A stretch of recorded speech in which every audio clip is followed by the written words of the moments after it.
Bonjour YouTube, bonjour mes amis, bonjour tout le monde. Dans la vidéo de votre jour, nous allons voir comment utiliser Tableau Cross Dynamique pour synthétiser les données d'une table. Nous avons cette table-là, nous voulons analyser ces données-là. Tout d'abord, on a la colonne P, c'est juste P unitaire fois la quantité. On double-clique et on a rempli cette colonne. Donc avant de créer Tableau Cross Dynamique, on va créer un tableau. On va sélectionner cette table-là, puis on clique sur Accueil.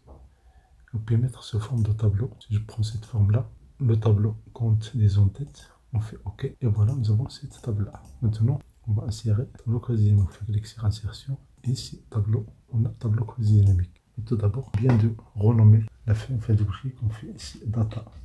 Comme ça, on va la retrouver facilement. Donc, on fait Insertion, Tableau Cross Dynamique. Cette table dans une autre feuille. OK. Donc, si je prends désignation, on va la mettre dans n'importe quel champ ici. Sera immédiatement analysé. Mais avant de faire ça, on peut changer cet affichage-là. Cet affichage-là n'est pas unique. Donc on clique sur ici les outils. Et ici nous avons les sections empilées. Donc en dessous. Sinon, on peut avoir cette forme-là. Côte à côte. Et il y a d'autres options ici. Si vous pouvez choisir empilé, il suffit de cliquer et de glisser. Mais si vous choisissez côte à côte, c'est mieux parce que là, vous allez avoir une première partie, deuxième partie. On clique et on glisse. Donc, si je clique sur désignation, si je valide, je coche Tableau Cross Dynamique immédiatement à ajouter ça dans la liste des lignes. Nous avons les lignes 1, 2, 3, 4. Nous avons la liste des désignations. Si vous le comparez avec la première colonne ici, quelle est la différence? Oui, ici, on a des données qui se répètent. Item 1, item 1, item 2, item 2, etc. Mais ici, nous avons les items uniques. Pour compter ces items-là, ce n'est pas la quantité, mais juste nombre de fois. Où on a ici item 1, nombre de fois, on a ici item 2, 3, 4, etc. Donc on prend la même variable, on la glisse et on va la mettre dans le champ des valeurs. Si je clique ici, j'ai immédiatement le total, bien le nombre de fois, le nombre d'occurrences de chaque item. Donc item 1, 2 fois, item 2, 3, 4. Donc ça, c'est rapide et c'est simple. Maintenant, supposons que nous voulons changer ça avec une forme, on fait analyse. Et ici, pendant on fait création, ici disposition, on fait sous forme tabulaire. Et voilà, c'est immédiat et c'est rapide. Supposons par exemple ici, l'application, vous avez ici les listes des élèves. La liste des élèves. Ici, vous voulez vérifier est-ce qu'ils sont tous présents. Donc il suffit de les mettre ici et voir le nombre de fois où il n'y a pas un élément qui se répète. Ça, c'est rapide et c'est simple. Maintenant, supposons que nous voulons calculer le total des quantités par item. Ça veut dire item 1, le total des quantités. Item 2, 3, etc. Donc, on clique sur, on clique ici. On peut supprimer le nombre de désignations. On fait un clic droit, ou bien on clique sur création, analyse, afficher. Sinon, clic droit, en bas, afficher la liste des champs. Et vous prenez la quantité, vous pouvez la mettre dans les valeurs. Et voilà, la quantité elle a été comptée, la somme a été comptée par item. Si elle n'est pas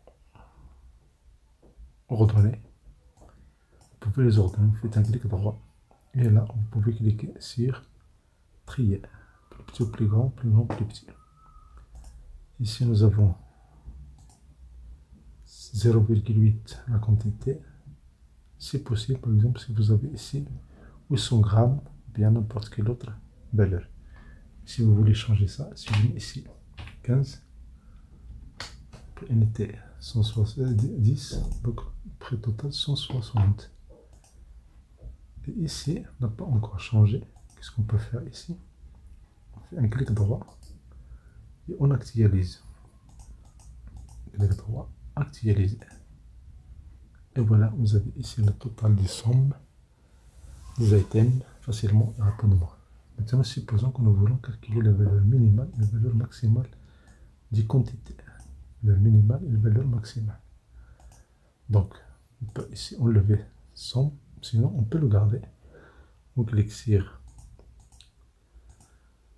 Analyse des tableaux dynamiques. Et donc afficher, on affiche la liste des champs. On prend la valeur quantité, on va la mettre dans les champs des valeurs. On va faire 2 fois. Et on ferme. Et vous voyez, cette première c'est la somme. La deuxième dans C2 c'est la somme. Troisième c'est la somme. Donc on prend C2, celui on fait double clic. On prend la valeur minimale. On prend la forme ici. Il y a la fonction min. Et voilà la valeur minimale de la quantité 2. Pour enlever ça. Et voilà, j'ai le nom changé maintenant pour D3. Je fais un double clic sur le suivi D3. Et je prends la valeur maximale. Si j'enlève 3, et voilà, j'ai la valeur minimale, la valeur maximale des items. On a fait ça pour les quantités.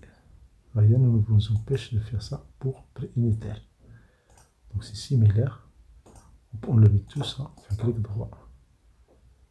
Ici, on peut supprimer la somme. Même chose ici, supprimer min. Sinon, vous affichez la liste des champs. Vous cliquez sur cette variable, vous la déplacez comme ça. Et voilà. Donc on veut maintenant le prix unitaire. Pour le prix unitaire, on va le mettre dans les valeurs 2 fois, 3 fois. On ferme cette boîte de dialogue. Voici, ça c'est la somme, fin double clic, on prend une valeur minimale. Et pour ces trois, la même chose, fin double clic, on prend la valeur maximale. Et pour la somme, fin double clic, je prends la moyenne. Et vous voyez la moyenne, on n'a pas besoin de sélectionner toute cette zone-là. On prend n'importe quel suivi ici, on fait clic droit. On ne va pas changer le format de suivi, mais le format des nombres. Et ici, on prend monétaire. On choisit le nombre de chiffres après la virgule. J'ai mis 2. Et voilà, c'est OK. La même chose ici. Un clic droit, format des nombres, monétaire.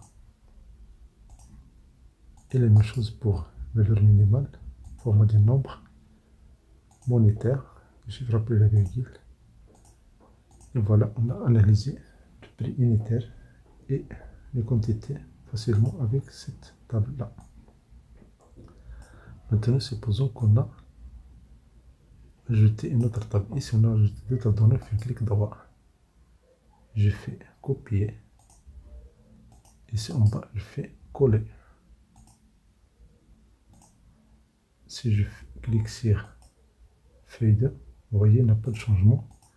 Mais si je fais clic droit, je fais actualiser, vous allez avoir des changements. Donc on enlève ça, on fait clic droit, supprimer la moyenne. On fait clic droit, afficher la liste des champs, et puis on prend la quantité. Voilà la somme des quantités. Donc on a bien le résultat ici. Merci pour votre temps, merci de vous abonner à cette chaîne, merci d'activer les notifications pour recevoir des vidéos utiles et agréables.